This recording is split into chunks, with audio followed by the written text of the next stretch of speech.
Hello everyone. In this chapter we're going to talk about I/O and multimedia ports and devices.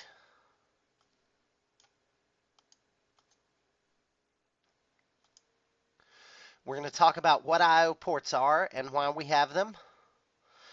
Specifically we'll look at PS2, LPT serial, and then the very well-known USB ports. We'll discuss some of the characteristics of input devices, multimedia devices, and then how to install input and multimedia devices. Finally, we'll talk a brief bit about how to troubleshoot these devices. So I/O ports are basically an electronic highway to send information to and from the processor and the memory. I/O ports allow us to buy machines that don't have everything we want built into them, and we're going to add things later. And it's important that you know about these different types of interfaces. But in general, with the exception of network and audio, almost everything that you're going to deal with is going to be USB ports now. They make laptops and desktops both with lots of USB ports on them. And the reason is that with that being a standard, you can move devices between things very easily. One great thing about USB as a standard is that not only is it a standard for Windows, but also for Mac and for Linux. So in general, if you can find the proper drivers, no matter what the USB device is, if it's a webcam or a fingerprint reader, anything, it's going to work on any of those operating systems because USB is a standard. Some other ones though include PS2, Serial. They have firewall there, but what they actually meant on this slide is FireWire, which is a standard that Apple came up with. It's also sometimes called the IEEE 1394. Ethernet, and then audio jacks. And some laptops in particular will have legacy ports on them that were designed for certain devices to be added to, and we'll cover those so you'll be aware of them. So here is just an example of the back of a machine, and a couple of things are labeled wrong on here I want to make sure that you take note of. Number 5 and number 6, for example, the USB ports are actually 8. What is labeled as 6 is actually the coaxial audio port, and what's labeled as 5 here is actually the IEEE 1394 port, or as I said earlier, the FireWire port. One other thing that I'll make mention of on this slide, number 1 and 2 in the bottom are the PS2 keyboard and mouse. I don't look for you to have this question on your exam because we've moved beyond that, but I want you to make note that they're different colors. Green is the keyboard and purple is the mouse. On old machines that weren't labeled, that's how you knew which one was which. The green was the keyboard and the purple was the mouse. Now on the I/O ports on the upper machine, you do find that on some higher end motherboards. You'll notice the one PS2 port on there is purple and green, and what that means is you could plug in a keyboard or a mouse to it, but not both. Almost all of those have been replaced with USB, but some people have very specific older keyboards and mice that they want to use, so they occasionally will add one of those ports to a machine so that you can use it. Another thing that I'll bring your attention to here, USB 3 is a relatively new standard. And one way that they're making computers where you know it's a USB 3 port is this blue. In the top when you see some of the ports are blue, those are your USB 3 ports. And these labeled eSATA, I can't tell just from looking at them, but I'm pretty certain those are dual ports. Some laptops come with a port that is eSATA or USB based off what you plug into it. And it's just a little wider than a standard USB, but USB can plug into those. However, with these blue ones over here that are labeled SS USB, you know those are USB 3.0 plugs. So USB is the standard that many things use. There are two types of connections, a Series A and a Series B. A is the side that plugs into the computer or into a hub, and B is the side that plugs into a device. Now there are actually many other types, and I'll show you some of the USB connections on the next slide. Lots of phones use USB, and phones, because they're smaller and portable, some use the smaller one.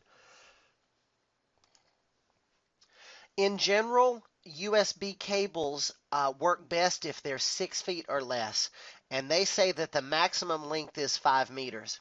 Now, something that's important that I want to point out here, and for those of you that have me for Network Plus, you'll hear this same thing in there. That maximum length is what is required to stay in the standard. It doesn't mean that a larger cable will not work.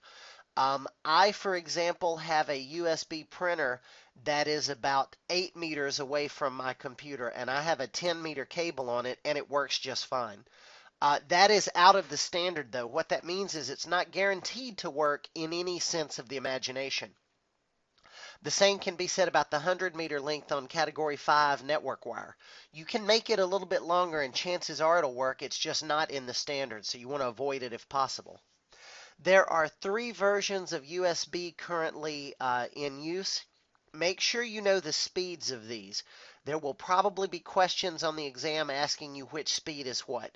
USB 1.1 could run up to 12 megabits, USB 2 up to 480, and USB 3 up to 5 gigabits. Now, what's interesting is these are all downward compatible. If you were to buy a USB 3 hard drive, you can plug it into a machine that only has a USB 1.1 plug on it. It's just going to run at 12 megabits, though, instead of at 5 gigabits. Almost everything modern is going to have at least USB 2.0 on it.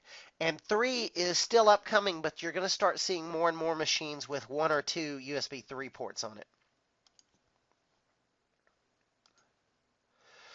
So here are some of the basic types of connections. Type A and B are kind of the most common.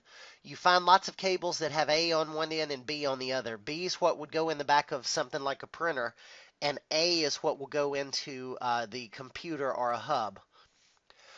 The ones that are below that are important to know about because you'll have lots of cables for phones that use those.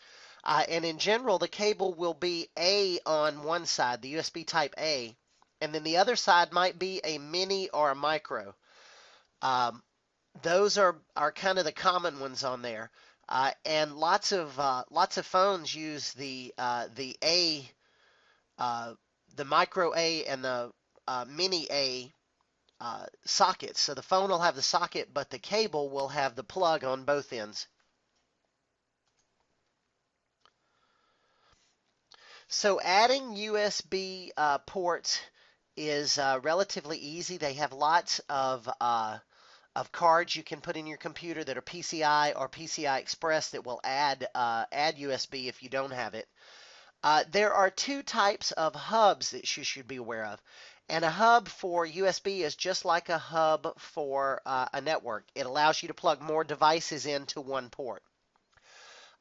Some hubs are bus powered, which means they drive their power from the actual port on the computer. And most of those have a 100 milliamp limit.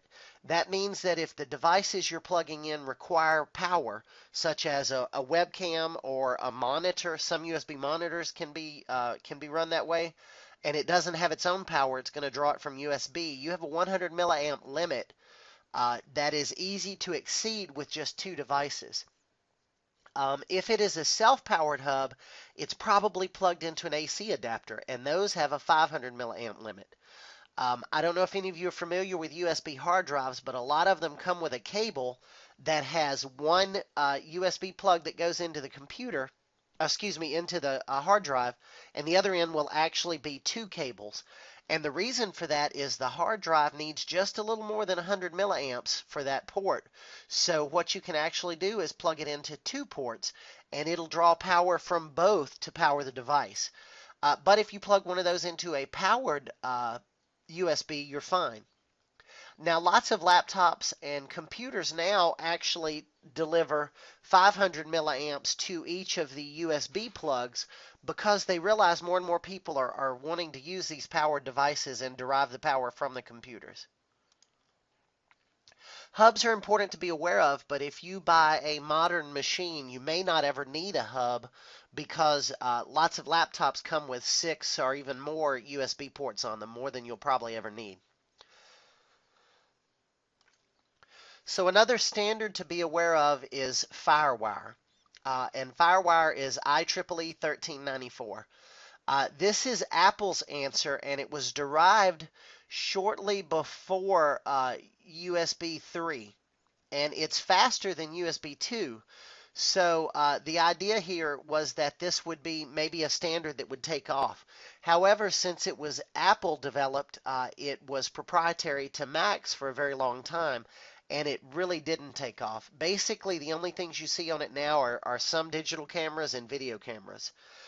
But like USB, these devices are hot swappable.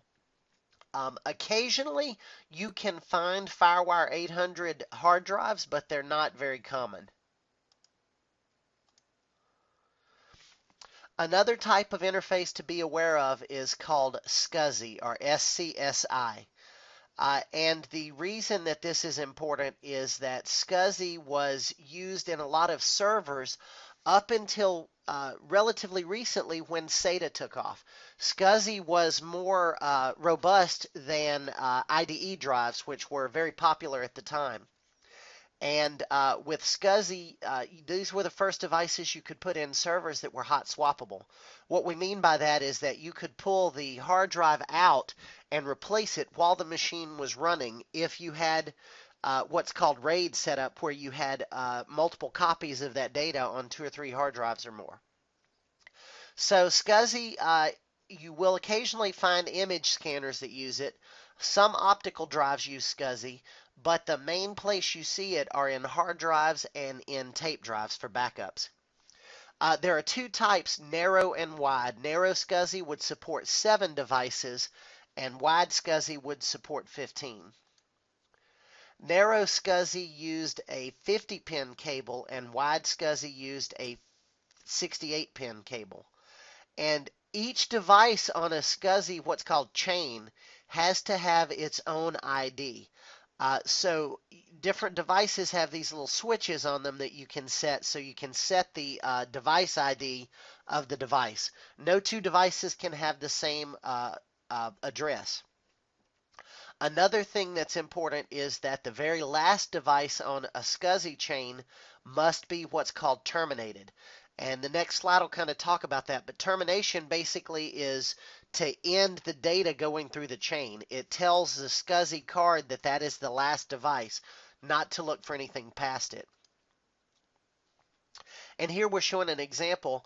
We have a SCSI adapter in a computer that's got 2 adapters on it. These are kind of common, or they were, internal adapters and external, and we've got a SCSI hard drive on it. That's the only thing on that chain, so the termination is going to be turned on that hard drive. On the other chain over here, we've got a CDRW drive and a scanner. Well, we're going to turn it off on the RW drive because our cable is going to pass through it, and we're going to leave it on the scanner because that's the end device. So terminators, as we talked about, are basically just devices that prevent the signal from bouncing back on the wire. Most devices have these built in, but not always. Occasionally you will find a device that doesn't have terminating capability, and they actually sell a device called a terminator that you have to put on the last device on a SCSI chain, and this little device actually ends the transmission. So 2 types, passive and active. Passive terminators do not use power, but they're not recommended for more than 2 devices. And active terminators have a voltage regulator for better termination. SCSI is something that chances are, if you buy anything new, you're never going to run into. But for those of you that get your certification and end up in jobs in server rooms, if they've had their server for a while, you might actually see some SCSI still in use. Serial ports are another type of port, also sometimes called a COM port or communication port. And these were used mainly with modems and mice. Not very many machines actually still have COM ports. but they are important still because you need a COM port in order to set up the initial settings on any kind of Cisco router or switch or Cisco device. Some other ones like Juniper use them as well.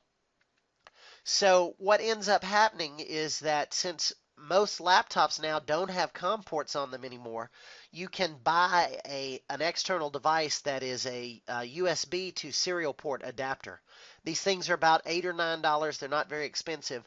And what they do is actually just turn a USB port into a serial port. I just did a quick Google search for USB to serial, and here's an example of one. This one's 11 bucks.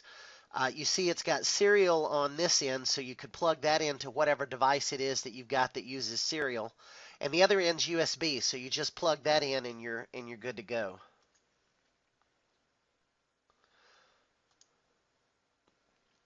So there are two types of connections that serial ports use, DB9 and DB25. 9 is by far what you're going to see more of if you see serial at all. And that adapter I just showed you, that's a 9-pin adapter. So serial ports, this gets a little more into the details of it. I don't expect you to see this on the exam, but these are the indicators for a serial connection. These are the lights you would find on front of modems, and believe it or not, there still are a few modems that are in use in different places. And the primary use of a modem these days is a backup in case an internet connection fails.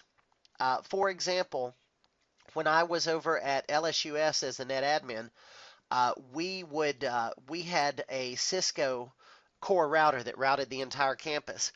And instead of that being managed in-house, we actually outsourced that to a company who managed the Cisco router for us.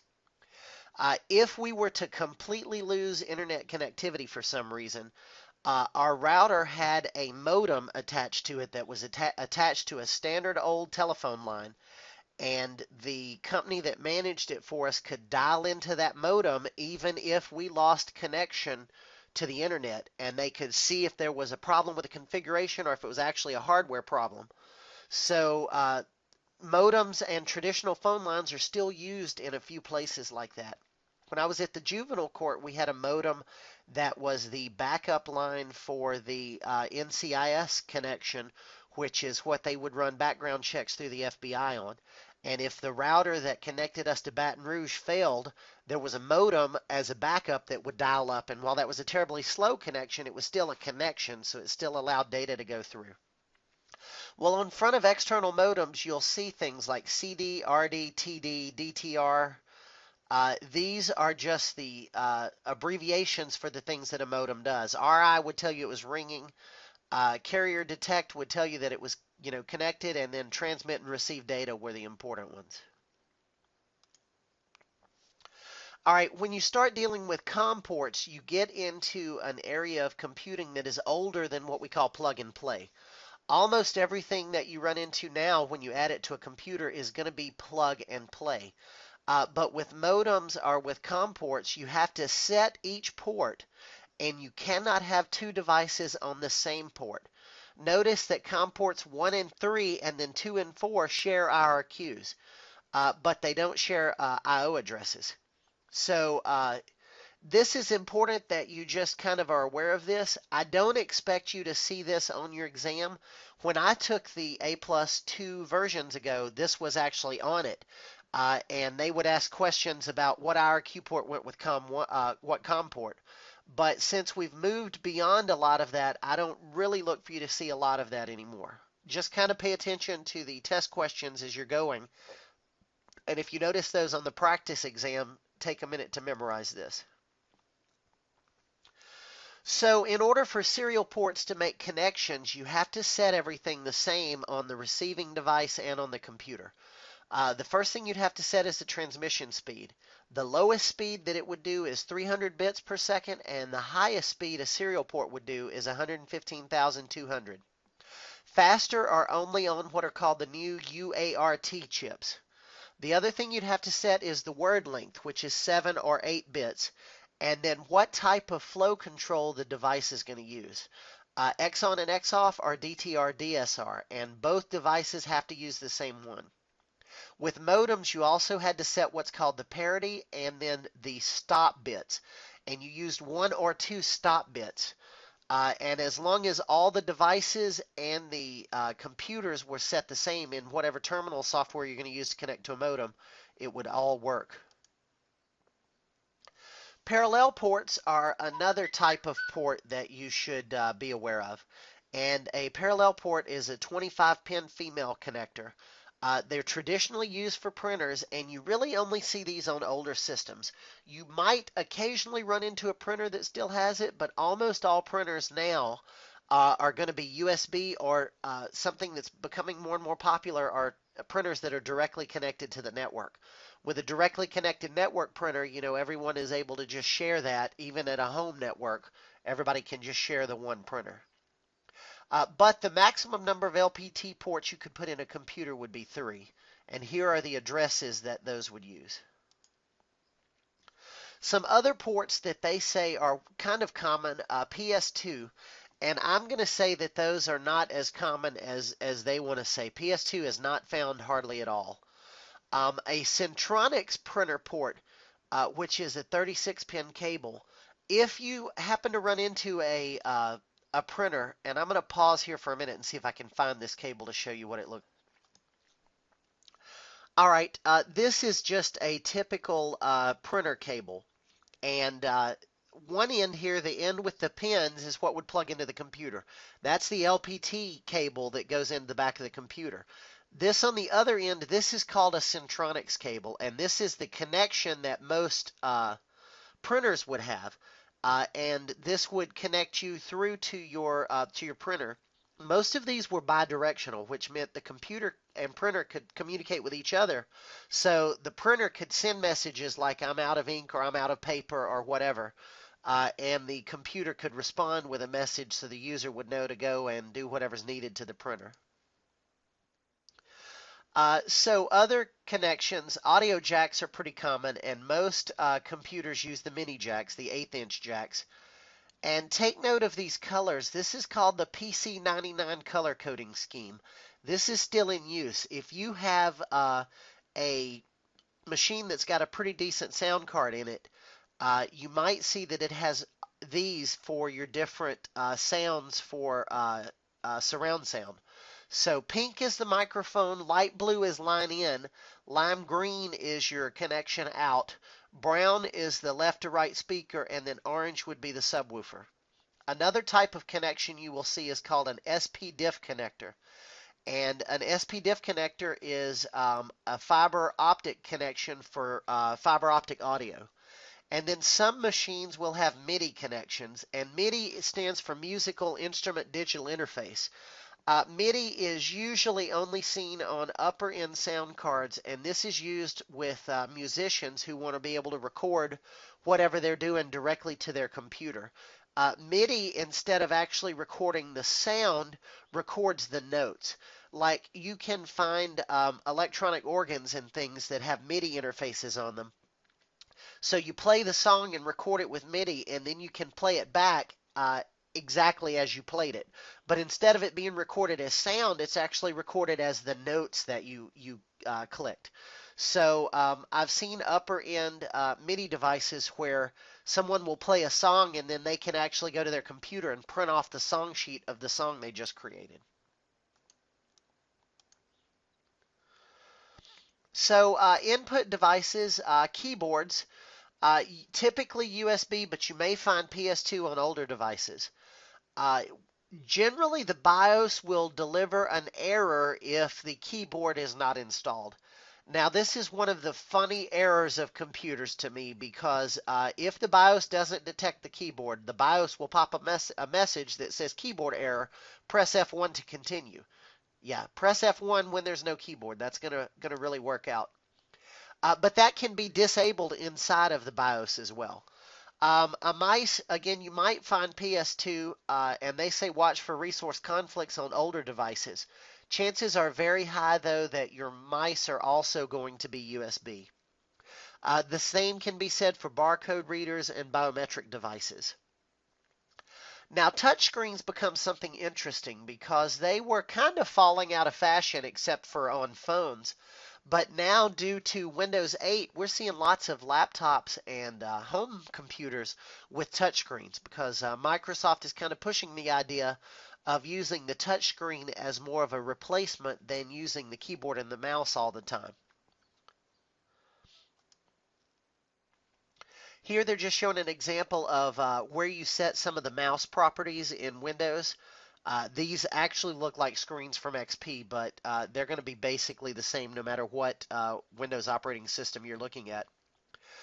One of the features that is used more than any other is probably the one up here in this top left screen, switch my primary and secondary buttons. Lots of people who choose to use their mouse with their left hand instead of their right will change those so that a right click actually becomes a left click with their other hand.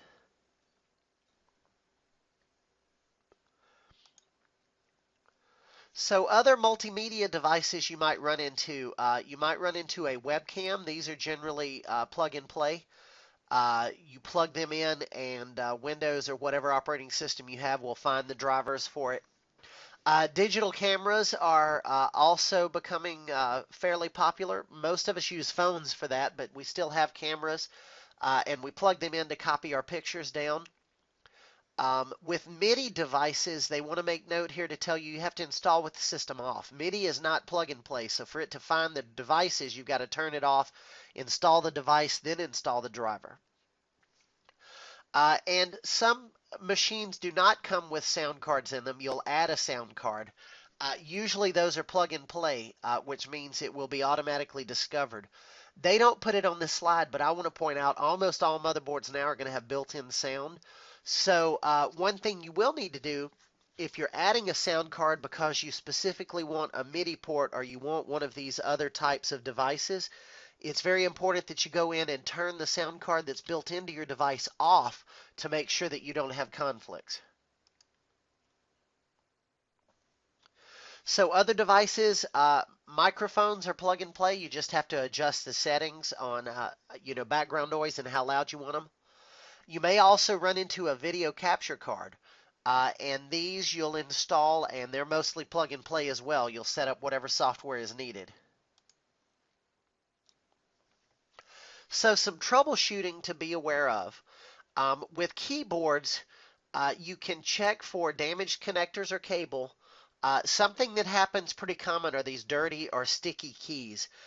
If you have a machine that lots of people use, for example, like in a computer lab, if they've got some dirt or grease or grime on their fingers or their fingers are sticky, it's possible that that will get down under the keys, and when they push a shift key or a control or an alt key, that key will stick down even though the key itself may look like it's popped up.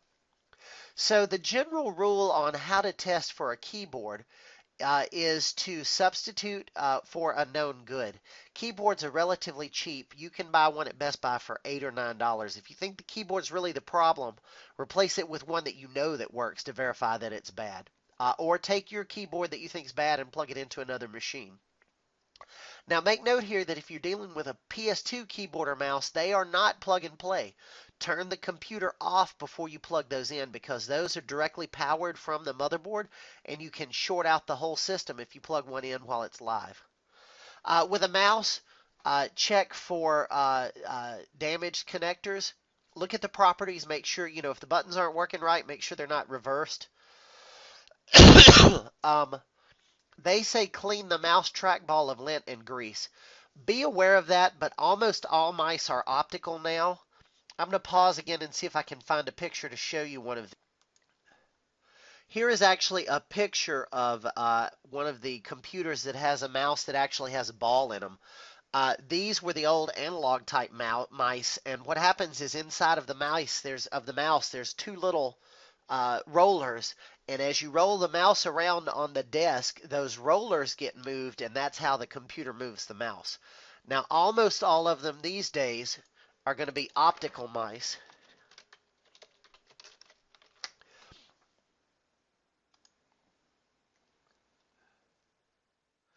And here we've got a great example of a mechanical and optical. This is a typical optical mouse, and there's just, instead of actually having a part that moves, it uses light. One reason these got so popular is because something that happens, unfortunately, especially in college computer labs, I can't tell you how many times I had to deal with this. Some people will take the ball out of the bottom of the mouse, and they'll do it for the whole lab. So you'll come in one day and you'll find 30 mice that are no longer usable because somebody's taken the ball out of all of them. They've neutered them all. Uh, and interestingly enough, it's hard to buy just the ball to go in the bottom of a mouse. There are several reasons. They're not all the same size, for one. But generally, unless you've got an old machine or there's a specific like trackball mouse that you're working with, almost anything you find is going to be one of these now that's got optical on it. Just to show you what a trackball looks like.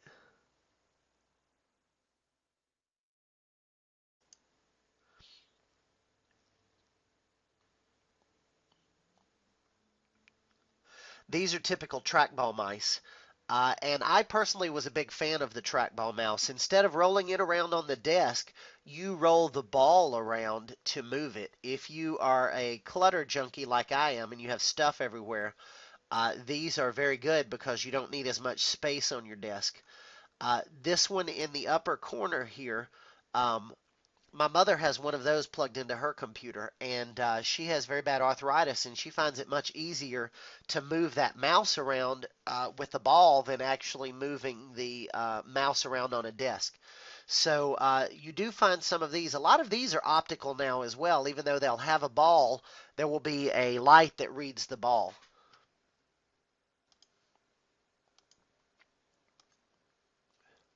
So other inputs, you may have a touch screen input. They say to use diagnostic software provided by the vendor. If you do have a touch input, one thing you have to do is align the screen. And what will happen is the software will pop up and have you click the corners of the screen. And as you click those corners of the screen, it will calibrate itself so that it'll work.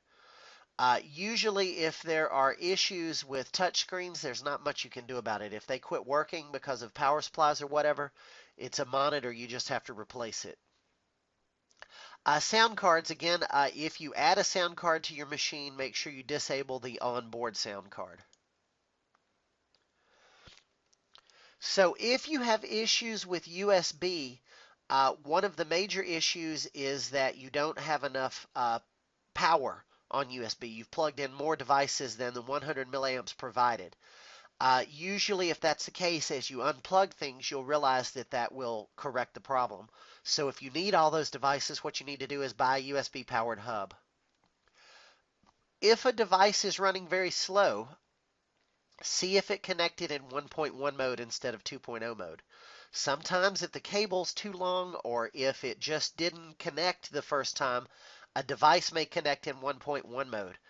I've seen this happen with older USB memory sticks, and when that happens, the easiest way to correct it is just unplug it, wait a second for the computer to realize it was unplugged, and plug it back in. And finally, if USB is not working at all, make sure it's enabled in the BIOS. Lots of BIOS have settings now to disable USB altogether. And interestingly enough, you can set them so that even if they disable USB, the keyboard and the mouse will still work with USB. The reason for that is security. If you're in a more secure installation and they don't want you to be able to plug in a device and copy anything off of their computer, they'll disable all the USB ports so that you can't plug anything in that will work. So here we're talking about USB power problems, and this is shown on XP, but the same screen will pop up on 8 or 7 or even Vista if you're cursed to be running that. It will tell you you've exceeded the power that the hub can handle, and you need to unplug a device in order to get it to move on. So if you're having serial port problems, chances are that you've got a mismatched connector. Maybe your receive and transmit pins aren't set. Check the IRQ to make sure that it's set right. Adjust the settings under Device Manager and Ports. Go to Serial Ports and then look at the advanced settings. Again, you're probably not going to see much of that, and if you're using one of those USB to serial adapters, there's really nothing to set. Those things will just work. You'll need to go in and just set the speed and the things we talked about earlier, like X on and X off, and how many stop bits you're using. So that is a rundown of Chapter 6. We talked about I/O ports, input devices, multimedia devices, and how to troubleshoot some of them. Thanks for watching.